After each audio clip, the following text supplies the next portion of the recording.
오늘부터 교회론에 대하여서 교회론 시리즈 설교를 몇 주 동안에 하도록 하겠습니다. 첫 번째 시간으로 내 교회를 세우리라, 이런 제목으로 말씀을 나눕니다.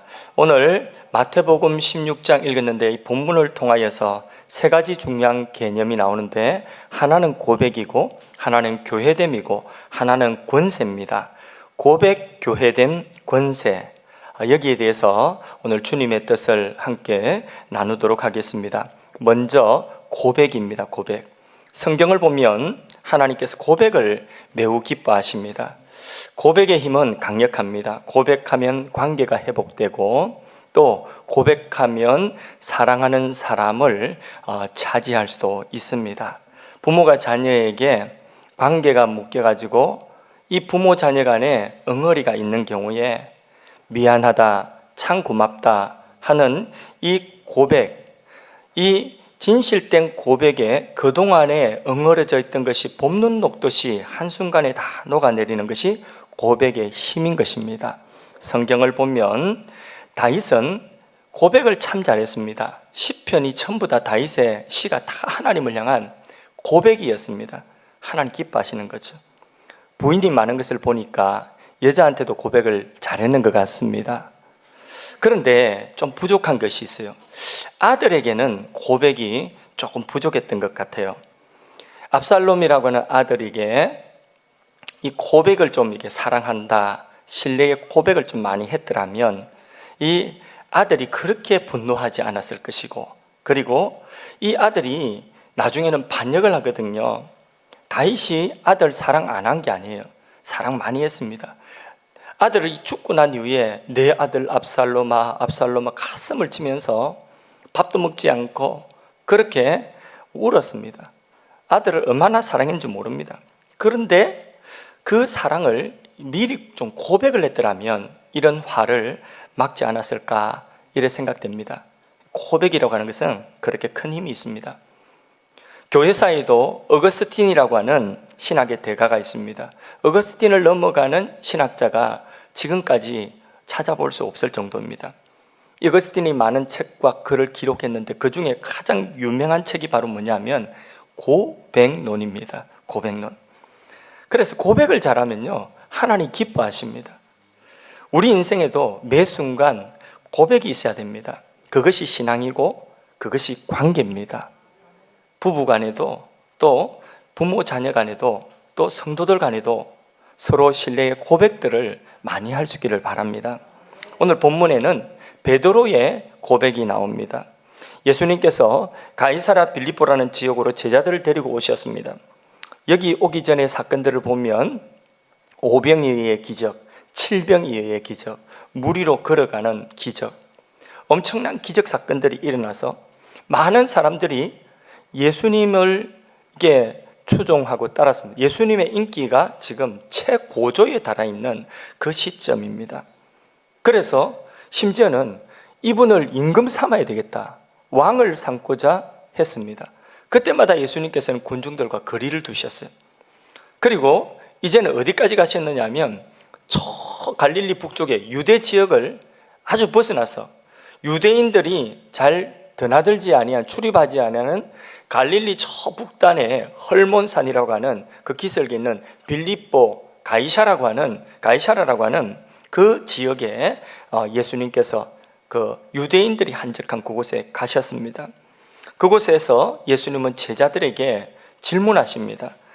얘들아, 사람들이 인자를 누구라고 하느냐라고 물으셨습니다. 제자들은 대답했죠. 세례 요한이라고 합니다. 엘리야라고 합니다. 예레미야 선지자 중에 한 사람이라고 말하더이다.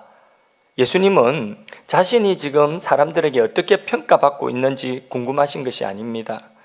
인기 좋디? 이거 지금 물어보는 것이 아니라는 것입니다. 예수님께는 그런 것들이 중요치 않습니다. 예수님께 중요한 것은 다음 질문입니다. 좋다. 그러면 제자된 너희들은 나를 누구로 아느냐? 이게 중요한 거죠. 이 질문이 군중이 아니라 바로 나와 함께 공동체, 한 몸을 이룬 이 제자 공동체, 제자된 너희들은 나를 누구로 아느냐? 이 질문을 하시는 것이죠.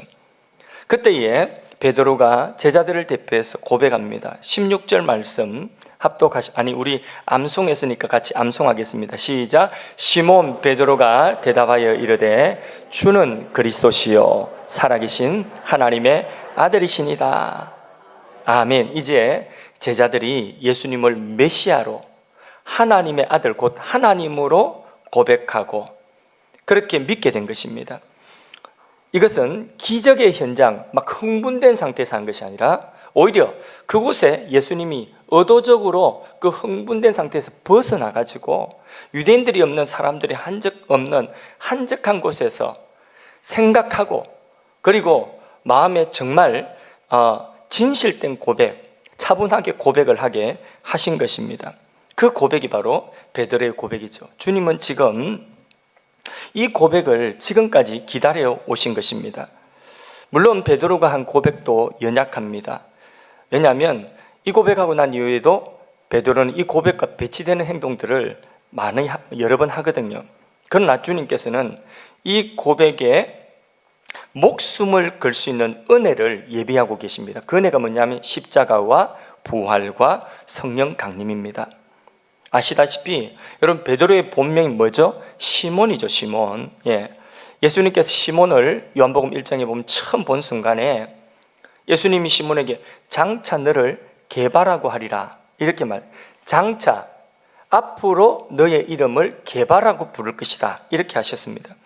그때는 베드로가 주님을 따르지 아니하였습니다. 그냥 자기 하던 일 그대로 했습니다. 그렇게 고기잡이 하다가 어느 날은 밤새도록 고기를 잡았는데 한 마리도 잡지 못하고 허탕친 날에 아침에 그물을 다 깃고 있는데 예수님이 찾아오셨어요. 어색한 만남이 이어진 것이죠. 예수님이 설교하셨습니다. 설교 이후에 베드로에게 깊은 데로 가서 이번에 그물을 내려봐라 말씀을 하십니다. 그때의 베드로 속은 불편했겠지만은 말씀에 의지하여 내가 그물 내립니다 하고 그물을 내렸더니 그물에 고기가 찢어질 정도로 많이 붙잡히게 된 것입니다. 그때 베드로는 나는 죄인입니다 하고 겸손하게 주님을 그때부터 배와 그물을 다 버려두고 주님을 그때부터 따르기 시작한 거죠. 주님의 제자가 되었습니다. 그러면서 꽤 오랜 시간 동안에 주님 말씀을 들었고 함께 주님의 공동체 안에서 주님 행하시는 일들과 기적들을 보았고 주님에 대한 그 이해와 깊이가 더 깊어졌고 그리고 그 믿음도 더욱더 깊어지고 확신하게 된 것입니다. 그리고 그런 때에 이제 예수님께서 시험 치신 거죠. 오늘 그들을 향하여서 질문하신 것입니다. 던지신 질문이 너희는 나를 누구로 아느냐 하는 질문이죠. 그때 베드로가 이 고백을 한 것입니다. 근데 이 고백은 주님의 지금까지의 이 제자 훈련, 이 제자 사역의 결과물이라고 할 수 있습니다. 그래서 더욱더 기뻤습니다. 이 고백을 듣고.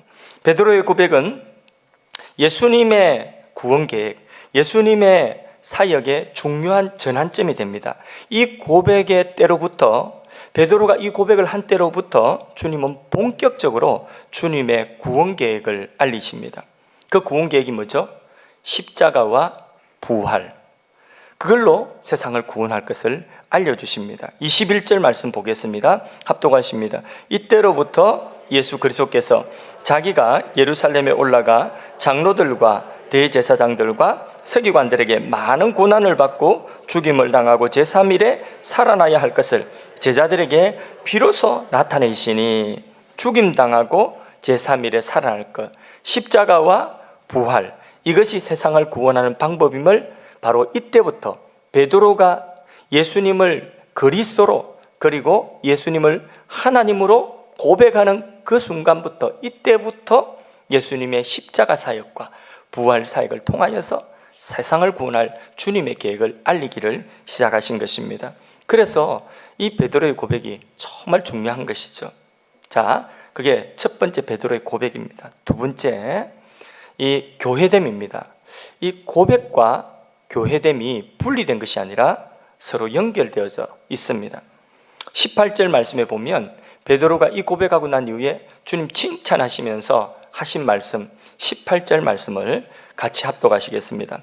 내가 내게 이르노니 너는 베드로라. 내가 이 반석 위에 내 교회를 세우리니 음부의 권세가 이기지 못하리라. 이 반석 위에 내 교회 세운다. 이 반석이 뭐냐? 반석이 헬라어 성경에 반석은 헬라어로 페트로스, 영어로는 피터고 우리나라 말로 성경에 옮겨 놓을 때 우리나라 음력은 베드로입니다. 예, 페트로스. 아람어로는 당시 유대인들이 썼던 아람어로는 게바입니다. 그래서 예수님께 처음 만날 때에, 베드로를 처음 만날 때에 장차 너를 뭐라 하리라고요? 게바, 베드로라고 하리라. 이제 드디어 베드로 위에, 이 반석 위에 내가 내 교회를 세우겠다, 이렇게 말씀을 하신 것입니다. 그래서 문자적으로 이 반석, 베드로, 이것은 베드로라고 하는 사도를 말하는 거죠. 주님의 제자를 말하는 것이죠. 너 위에 내 교회를 세우겠다, 이렇게 말씀하신 것입니다. 바울도 교회의 기초에 대하여서 이렇게 말씀하고 있습니다. 에베소서 2장 20절 말씀을 함께 보겠습니다. 있습니다. 너희는 사도들과 선지자들의 터 위에 세우심을 입은 자라. 그리스도 예수께서 친히 모퉁이 돌이 되셨느니라. 여기 사도들은 누구죠? 베드로를 포함한 주님의 제자들, 신약 성경을 기록한 그런 신약 계시의 기관들. 선지자는 누구죠? 구약 성경을 기록한 구약의 계시 기관들이요. 그러니까 이 사도들이 교회의 터가 된다는 것입니다. 정말 교회, 초대교회 역사에 있어서 사도행전을 보면 베드로라고 하는 인물이 그 교회가 창설되어질 때에 역할했던 역할은 굉장히 컸어요. 누구도 이런 역할을 한 사람이 없습니다. 베드로가 한번 설교하니까 3,000명이 회개하고 돌아오고, 또 설교하니까 5,000명이 회개하고 돌아오고, 교회가 폭발적으로 초대교회가 부흥하고 성장했습니다. 베드로를 통한 역사입니다.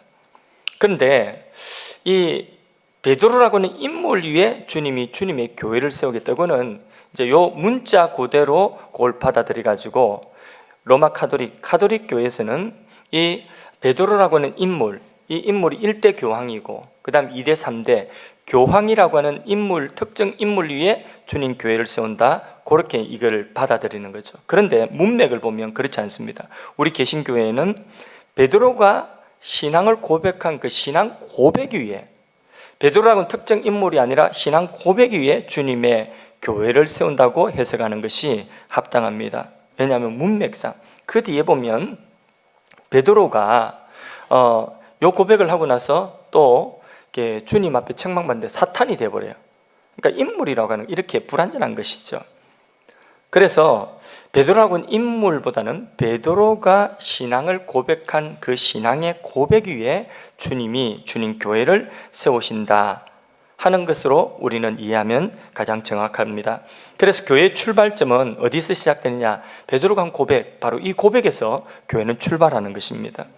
이 고백을 가진 자가 생겨났을 때에 주님은 그때부터 교회에 대한 주님의 계획을 제시하고 그리고 펼쳐나가기 시작하시는 것입니다.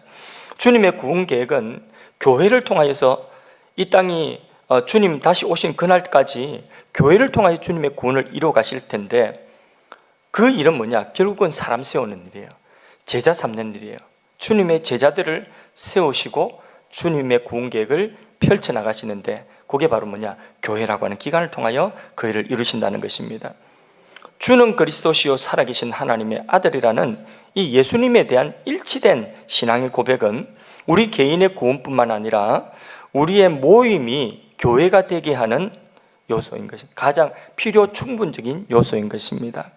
그래서 우리가 이렇게 모일 때에 이게 친교 모임이나 사교 모임이 되지 아니고 교회가 되어지는 필요 충분 조건은 바로 베드로의 이 고백에 있다는 것입니다. 우리가 일치된 이 고백을 할 때에 바로 이 고백 위에 우리 교회가 세워지게 되는 것입니다. 근데 예수님은 이 고백 위에, 이 신앙 고백 위에 내 교회를 세우겠다 말씀을 하셨는데, 질문 하나 하겠습니다. 제자들이 주님 부활하시고 난 이후에 제자들이 주님이 세상을 떠나가 하늘에 올라가시는데, 그 주님에 대한 기념으로, 그 주님을 기념하기 위하여서 제자들이 교회를 세웠다. OX. 다시 잘 들어보세요. 제자들이 주님 떠나가셨어요. 이제 죽으시고 부활하셔서 떠나가셨어요. 하늘로 올라가셨어요. 제자들의 마음속에 남아있는 그 예수님을 기념하기 위하여서 교회를 제자들이 세웠다. 자, OX, X. 예, 이 교회는, 이 땅에 있는 모든 창교회는 주님의 계획입니다. 주님이 세우신 것입니다. 주님을 향한 올바른 신앙의 고백이 있기 때문에, 그 고백 위에 세웠기 때문에 그는 주님의 교회인 것입니다. 주님의 교회이기 때문에 교회가 이렇게 돼야 된다, 저렇게 돼야 된다라고 말할 수 있는 분은 오직 예수님밖에 없습니다. 교회는 이 사람 저 사람이 옳다고 생각하는 그 주장대로 세워지는 것이 아닙니다. 이 사람 저 사람 모두가 민주주의 하자고, 민주주의, 어설픈 민주주의 토론장이 교회가 아닙니다. 우리가 의견 모아가지고 교회 잘 세워보자, 그게 아니라는 것입니다. 주 성전에 계시니 성가대 찬양한 것처럼 잠잠할지어다. 온 천하 만물은 그 앞에 잠잠해야 됩니다. 이 사람 저 사람 요구를 들어주는 곳이 교회가 아닙니다. 교회는 주님이 말씀하신 그 말씀에 모든 성도가 귀를 기울이고 그 말씀에 순종하는 것이 교회인 것입니다. 그래서 주님께서 교회를 향한 계획을 다 가지고 계셔요. 주님은 계획을 다 가지고 계셔요. 주님이 우리보다 미련한 게 아니에요. 주님은 모든 계획을 가지고 계십니다. 그래서 주님이 세상을 구원하고 교회를 향한 플랜을 제시하면서 십자가를 통한 구원 계획을 이제 제자들에게 말씀하시기 시작합니다. 그렇게 주님의 플랜을 말씀을 하니까 당장에 베드로가 22절에 보니까 당장에 자기 생각을 들고 나옵니다. 그러면서 그러면 안 된다는 거죠. 그래서 항변하였더라 이래 말씀하고 있습니다. 베드로가 주님께 항변하였다고 했습니다. 항의하고 변론했다는 것입니다. 그것이 베드로는 주님과 공동체를 위하는 길이라고 생각을 했습니다. 그러나 주님은 베드로를 아주 강하게 책망하셨어요. 예수님을 따르고자 하는 자들에게 가장 기본이 되는 말씀을 그 위에 바로 그 순간에 주신 것입니다. 그 말씀이 뭐냐? 24절을 같이 읽어봅니다. 읽습니다. 시작. 이에 예수께서 제자들에게 이르시되 누구든지 나를 따라오려거든 자기를 부인하고 자기 십자가를 지고 나를 따를 것이니라. 뭘 부인해야 된다고요? 자기 부인. 주님 따라오고 주님 주시는 이 사명 감당하고 교회 되려고 하면 제일 먼저 자기 부인하라는 것입니다. 내 삶의 중심이 내가 아니라 나의 삶의 중심의 주인은 예수님이듯이 교회의 머리도 예수님이십니다. 그것이 뭐냐? 교회됨이라는 것입니다. 자, 세 번째 중요한 개념, 이제 권세가 나옵니다. 교회의 권세. 자, 온전한 고백이 뭘 세운다고요? 주님의 교회를 그 위에 세운다고 했죠. 온전한 고백을 통하여 주님 교회가 세워집니다. 그러면 그 온전한 교회 위에는 주님이 권세를 부여하신다는 거죠. 그 권세가 뭔지 18절 19절 말씀을 같이 합독하십니다. 시작. 또 내가 내게 이르노니 너는 베드로라. 내가 이 반석 위에 내 교회를 세우리니 엄부의 권세가 이기지 못하리라. 내가 천국 열쇠를 내게 주리니 내가 땅에서 무엇이든지 매면 하늘에서도 매일 것이요 내가 땅에서 무엇이든지 풀면 하늘에서도 풀리리라 하시고. 자, 교회에 부여하신 권세 두 가지 뭐죠? 하나는 엄부의 권세를 이기는 더 큰 권세, 또 하나는 천국 열쇠 권세. 이 두 가지 권세입니다. 모두가 영적인 힘입니다. 그런데 교회의 건강과 교회의 영향력 부흥은 이 권세가 얼마나 크냐에 따라서 나타나는 것입니다. 그래서 이 권세가 크면 교회는 크게 부흥하고 교회는 영향력이 더 커집니다. 그런데 이 권세가 있는지 없는지 잘 모르겠고 사람 목소리만 있다 이러면 그 교회는 건강할 수가 없고 그 교회는 부흥할 수 없습니다. 힘쓰지 못한다는 것입니다. 자, 첫 번째, 교회에 부여하신 권세, 엄부의 권세를 이기는 힘. 이것은 이 교회의 영적인 힘인데 역사가 증명하고 있어요. 이거는 교회는 수많은 박해와 죽음의 위협을 넘고 넘어서 어디까지 왔느냐? 오늘 우리에게까지 왔습니다. 특별히 로마 시대에는 300년 이상 로마에 정말 혹독한 박해가 있었어요. 10대, 그러니까 계속 박해가 있었는데 그 중에 10번 정도의 큰 박해가 있었던 것입니다.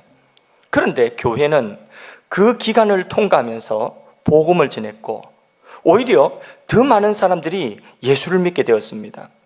고난과 죽음을 피하지 아니하고 그 고난과 죽음을 통과할 때에 교회가 붙든 것 딱 한 가지입니다. 그게 뭘까요? 주는 그리스도시요 살아계신 하나님의 아들이십니다. 이 고백 붙들고 교회는 고난을 통과하고 생명의 역사를 일으켰습니다. 그리고 로마를 뒤집었습니다. 로마가 기독교 국가가 되도록 뒤집어 버렸습니다. 이게 뭐냐? 음부의 권세를 이기는 더 큰 권세라는 것입니다. 그런데 이렇게 박해가 굉장히 심할 때에 로마의 황제는 예수 믿는 사람들을 가려서 제거하기 위해서 예수 믿는 사람들을 가리는데 참 그리스도인이라면 절대로 하지 않을 일을 시킵니다. 그게 뭐냐면 고백을 하라는 거죠. 황제도 고백하라는 거죠. 황제가 주고 그리스도를 저주하라는 것입니다. 그리스도를 저주하라는 이런 명령을 내리는 것입니다. 오늘도 신천지가 교회들마다 들어가서 침투해가지고 막 아닌 것처럼 그렇게 위장해가지고 교회를 어지럽히는데 신천지를 구별하는 가리는 방법은 이만희 욕하는 것일 것입니다. 그렇죠? 우리도 한번 해볼까요? 혹시 여기 신천지 계신가? 예, 한번 옥석을 가려볼까요? 이만희도 곧 뒤진다. 해볼까요? 예, 로마 황제가 이걸 알았다는 것이죠. 믿는 사람들에게 포기할 수 없는 일치된 신앙의 고백, 이 고백이 있음을 알았습니다. 스무나의 사도 요한의 바로 직계 제자입니다. 폴리갑이라고 하는 스무나 교회의 감독이 있었는데 이 감독의 고백은 유명합니다. 그분의 신앙과 그분의 인격이 너무 훌륭해서 스무나의 총독이 이 폴리갑 목사님을 살리기 위해서 마치 느부갓네살이 다니엘을 아껴서 살리기 위한 것처럼 총독이 회유를 합니다. 믿지 말라고 하는 것이 아니라 딱 한 번만, 본 마음이 아니더라도 공적인 이 자리에서 한 번만 입으로 그리스도를 저주하라는 것입니다. 그러면 살 수 있다는 것입니다. 거의 부탁하다시피 이렇게 회유를 했습니다. 그런데 폴리갑 그 목사님이 고백한 고백이 유명합니다. 나는 86년 동안 그분을 섬겨왔는데 그분은 한 번도 나를 실망시키거나 나를 모른다 하지 아니하셨습니다. 부당하게 대우한 적이 없습니다. 근데 내가 어찌 조금 더 살겠다고, 생명을 조금 더 연장하겠다고 지금까지 섬겨온 나의 왕, 나의 그리스도를 모독할 수 있겠습니까? 불때세요. 그렇게 해서 화형당하여서 순교하셨습니다. 음부의 권세가 이기지 못하는 것입니다. 폴리갑 목사님 안에 있는 예수를 빼앗아 갈 수 없어요. 그 안에 있는 생명을 빼앗아 갈 수 없어요. 죽어도 영생인 것입니다. 죽으면 천국인 것입니다. 우리 교회가 일치되고 분명한 이 신앙 고백이 있을 때에 음부의 권세가 교회를 흔들지 못하는 줄로 믿습니다. 그 다음에 교회 부여하신 권세, 천국 열쇠죠.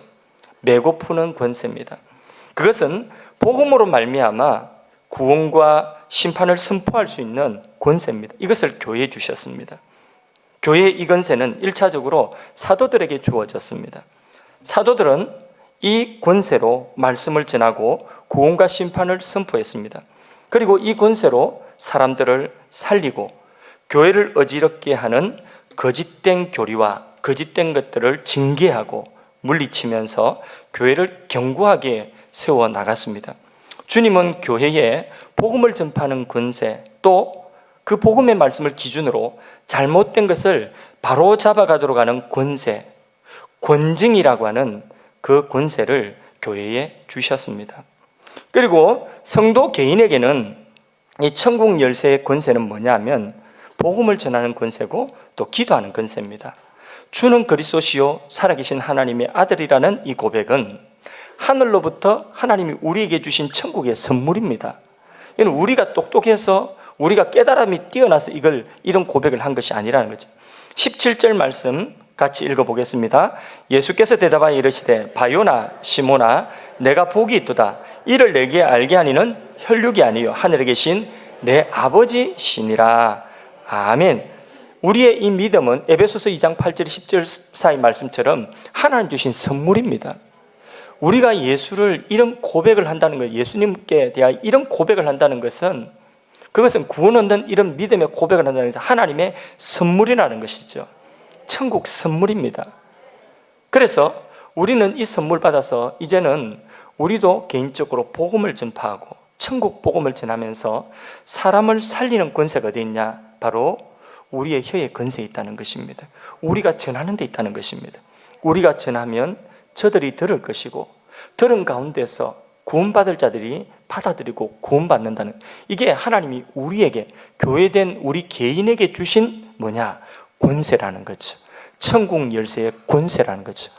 복음 전하면, 우리가 복음 전하면 저들이 살아납니다. 또 우리에게 기도하는 천국 열쇠를 주셨어요. 기도의 권세죠.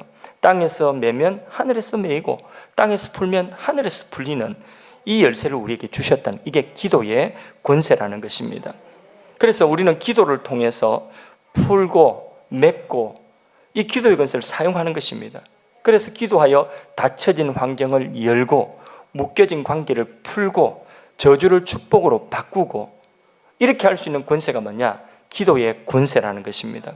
자, 말씀을 맺습니다. 이제 주님의 교회라면 제일 먼저 고백이 분명해야 됩니다. 두 번째, 교회됨이 분명해야 됩니다. 세 번째, 권세가 분명해야 됩니다. 이 세 가지는 떨어져 있는 것이 아니라 결국은 하나죠. 하나로 연결되어져 있습니다. 그 출발점이 무엇입니까? 우리의 고백입니다. 우리의 고백. 고백이 분명해야지 교회가 주님의 교회가 될 수가 있습니다. 주님의 교회가 되어야지 영적인 권세가 하늘로부터 교회에 부여되어지게 되는 것입니다. 그래서 어떤 바람이 불어도 음부의 권세의 교회가 흔들리거나 삼키지 아니하고 복음 전파함으로 사람을 살리고 기도 통해 능력 나타나고 주님의 계획이 펼쳐지게 되는 것입니다. 반대로 고백이 불분명하다 그러면 교회도 그건 분명치 못해요. 이 교회는 언제 날아갈지 몰라요. 고백이 불분명하고 고백 대신에 사람의 이런저런 주장이나 말들이 계속해서 떠돌면 그러면 그 교회는, 고백이 불분명한 교회는 이거는 언제 날아갈지 모르는 것입니다. 저 교회가 있다가 사라질지도 모르는 것입니다. 또 고백이 잘못되어지면 참 교회가 아닙니다. 잘못된 고백은 그거는 교회가 아니에요. 이단이지. 고백이 또 일치해야 되는데 일치하지 않으면 교회가 분란이 일어나요. 힘을 잃게 되는 것입니다. 일치된 고백, 이게 중요하다는 거죠. 중요한 것은 바로 첫 출발이 중요하죠. 주님이 그 첫 출발, 가장 중요한 것을 우리에게 기다리고 계십니다. 무엇을 기다릴까요? 베드로와 같은 우리의 분명하고 일치된 고백을 주님은 기다리고 계시는 것입니다. 같이 베드로의 고백을 우리 일치된 목소리로 같이 한번 해볼까요? 주는 그리스도시요 살아계신 하나님의 아들이십니다. 아멘. 이 고백을 받으시는 예수님이 우리 안에 충만케 되어지기를 바랍니다. 이 고백이 우리 교회를 되게 하고 교회의 영적 권세가 부여되어지게 하는 열쇠인 것입니다. 이 고백이 우리 모든 신앙과 삶의 영역에서 날마다 고백되어지기를 소원합니다. 그럴 때 우리의 삶의 영역에도 주님의 계획이 펼쳐지고 우리 교회를 통해서도 주님의 계획이 펼쳐지게 되는 줄로 믿습니다. 충만 찬양 하나 하겠습니다. 예수로 충만합시다. 우리의 고백을 받으시는 예수로 충만합시다.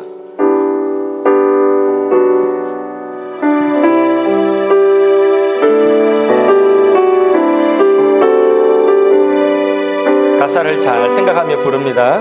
무명이어도 공허하지 않는 것은 예수 안에 난 만족함이라. 가난하여도 낙심하지 않는 것은 예수 안에 오직 나는 부요함이라. 고난 중에도 견뎌낼 수 있는 것은 주에게 믿기 때문이라. 실패하여도 일어설 수 있는 것은 예수 안에 오직 나는 승리함이라. 난 예수로 충만하네. 난 예수로 충만하네. 난 예수로 충만하네. 영원한 왕 내 안에 살아계시네. 내 몸이 약해도 낙심하지 않는 것은 예수 안에 난 완전함이라. 화려한 세상 부럽지 않은 것은 난 예수로 충만함이라.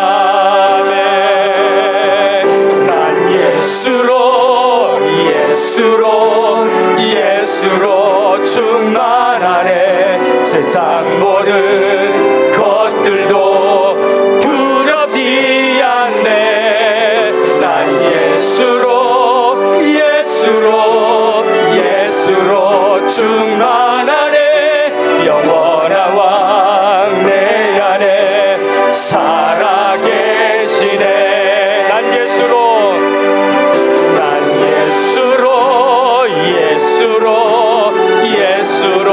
충만하네. 세상 모든 풍파도 두렵지 않네. 난 예수로 충만하네. 영원한 왕 내 안에 살아계시네. 영원한 왕 내 안에 살아계시네.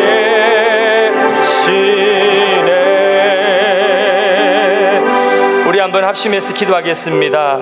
분명한 고백이 우리 신앙의 처음 출발이요, 우리의 모든 선한 일의 처음 출발이 됩니다. 분명한 이 신앙의 고백이 우리 교회됨의 첫 출발이요, 마지막이 됩니다.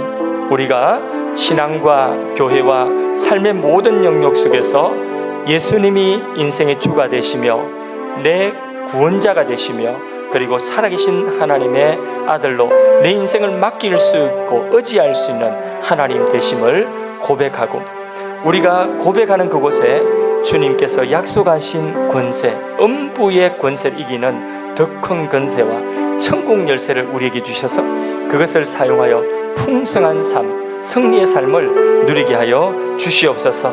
우리 말씀 붙들고 한번 합심해서 기도하도록 하겠습니다. 주여 한번 외치고 기도합니다.